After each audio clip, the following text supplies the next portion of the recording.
Hi everyone, my name is Monique Apodaca, and today we will be discussing formal and informal, culturally responsive and accessible assessments.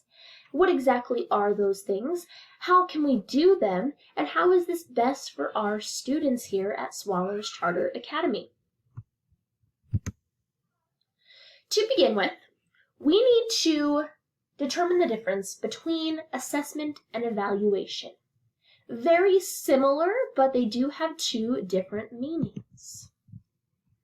So an assessment requires quality feedback from the person, usually the instructor. And this quality feedback, in the end, ends up driving student learning.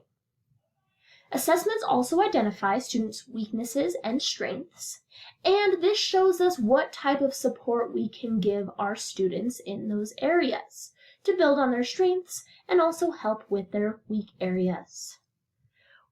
Assessments also measure improvement. They motivate students to study.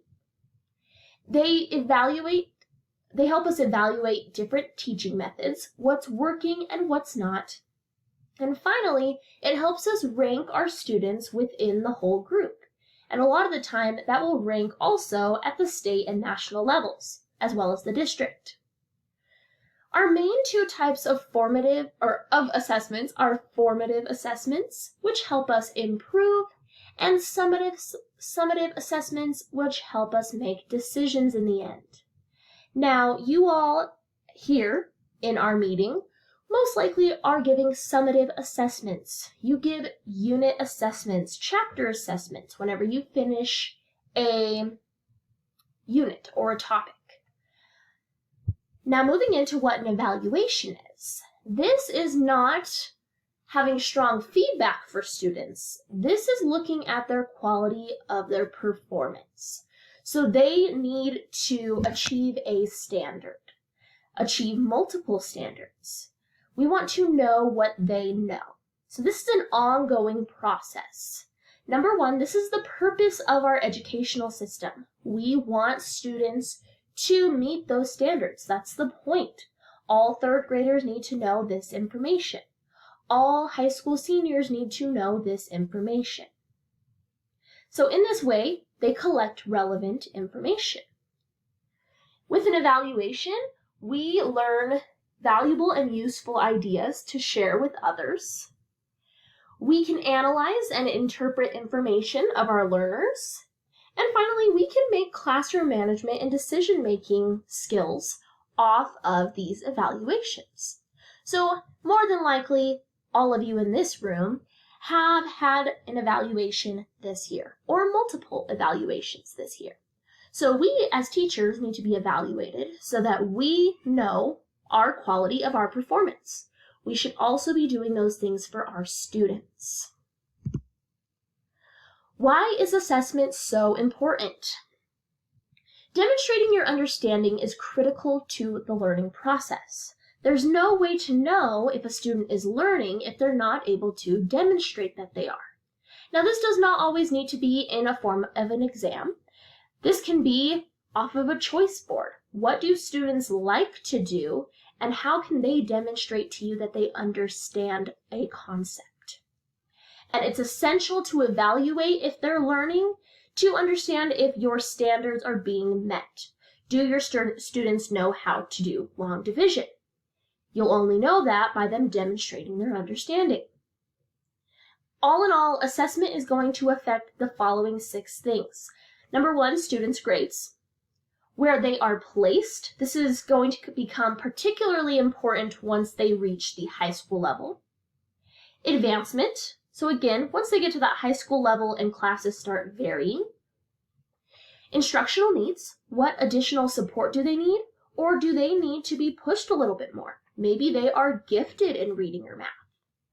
This is also going to determine what type of curriculum works best inside of our schools. And finally, it can also affect our funding within our school. So we need all of our teachers to take an active role in making decisions about the purpose of their assessments that they're giving in class and what those assessments are assessing. Is there a different way that students can show you their mastery of a concept? So some forms of assessment that we can integrate would be the following: self-assessment, peer assessment, essays, and exams. Now, of course, there's so many more. There's short little exit tickets. There's independent practice problems. There's a variety of assessments that we can integrate within our classrooms, but these are 4 great ones. So once more, assessment provides the evidence needed for us to know that learning has happened in the classroom. Without assessment, and without seeing what students can do, we don't know if they've learned or if they're kind of just swinging by. Teachers are able to effectively determine teaching choices to keep and revise after year. This is also important. I know as a teacher myself that if something doesn't work, I need to make note of that. These students did not understand how I taught this concept. I need to rework it a different way. So because of assessment, teachers are able to revise their teaching choices. And I would say myself as a teacher that you should be using more than one assessor. So don't just rely on exit tickets. Don't just rely on exams. For a total reliable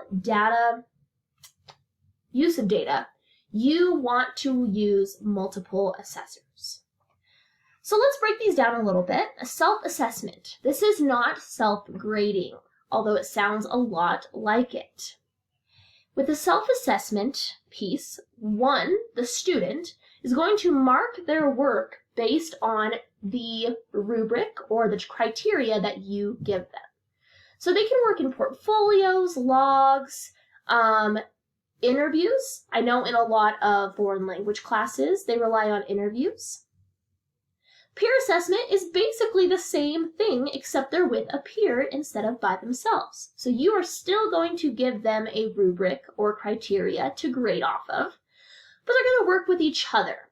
And when you do this, the biggest note to take is that students sometimes don't get along with other students. So we need to be very mindful of those relations when grouping students together, because we don't want one student to fail just because the other person doesn't like them. So you have to be very mindful of peer assessment. Essays, as well as exams. Not all students do well at this. Essays can be summative after every unit or formative all around. Now the worry with essays are that students often don't know how to summarize or synthesize information. So more often than not, you're going to have students that copy and paste or just regurgitate information that they don't understand. So essays are probably better off for our middle and high school students here at Swallows, but we'd like to start introducing research in elementary school. Finally, for exams, we know that these begin at the very, very bottom tier grade levels, first grade kindergarten. Now, with these exams, we just need to be mindful that the exam matches the learning objectives. Are we evaluating what we need to? Are students prepared? And how is this exam going to build on the students' knowledge? So, going based off of all of that information, what does it mean to be culturally responsive when you're assessing? That means that you should be meeting the needs of all of your students. It's very easy to believe that you are meeting the needs of your students, but you are being more biased towards those students that were raised in our Western culture here in the United States. So we need to be very mindful of that when we are assessing our students.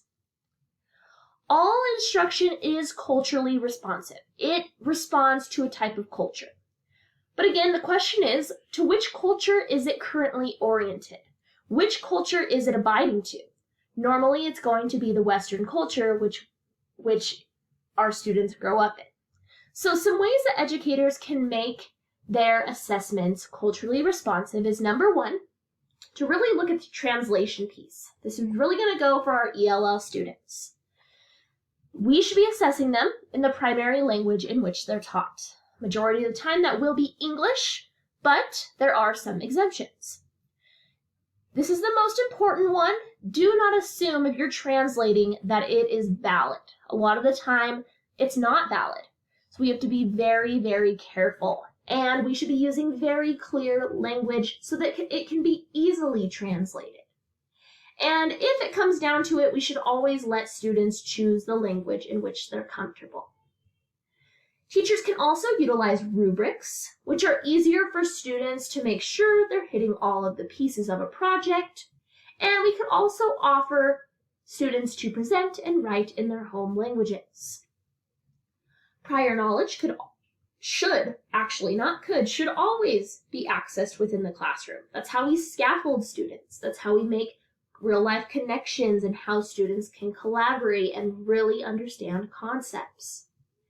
This is something I'm sure most of you do, oral questioning, but we shouldn't just question our ELL students one-on-one in case they don't understand anything. We don't want to single them out, so you may want to consider whole group questioning.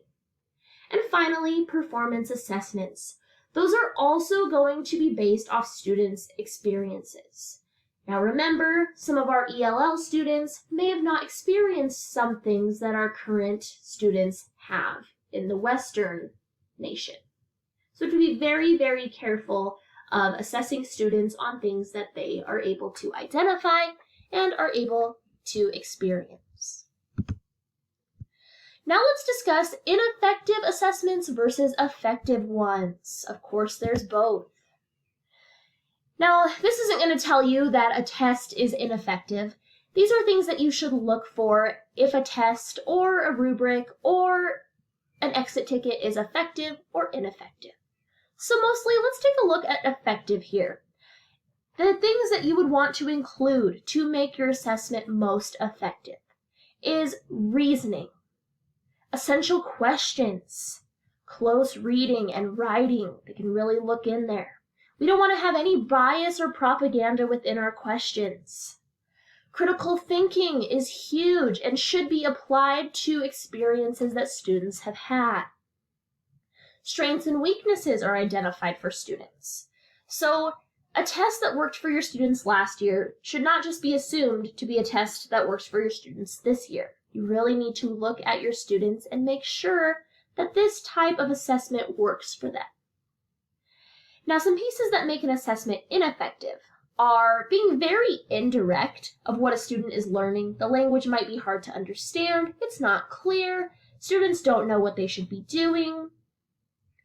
We make this test so far off that students have no idea what we're talking about. The regions, the cultures, has nothing to do with what we've talked about inside the classroom. A very important note that I put in here is too much emphasis on punishment rather than approval. I think a lot of the time, especially with parents, they see an F on a test. Now, I'm a teacher that allows corrections because I don't really care about the student's grade. I want them to understand how to work and solve the problem. So in that way, you're letting the student improve and correct what they didn't know, rather than emphasizing, oh my gosh, you didn't study, you got an F. So think about that the next time that you are giving an assessment. Finally, what is well-being and how can we look out for our students' well-being? Because as educators, this is something that we inherently do for students.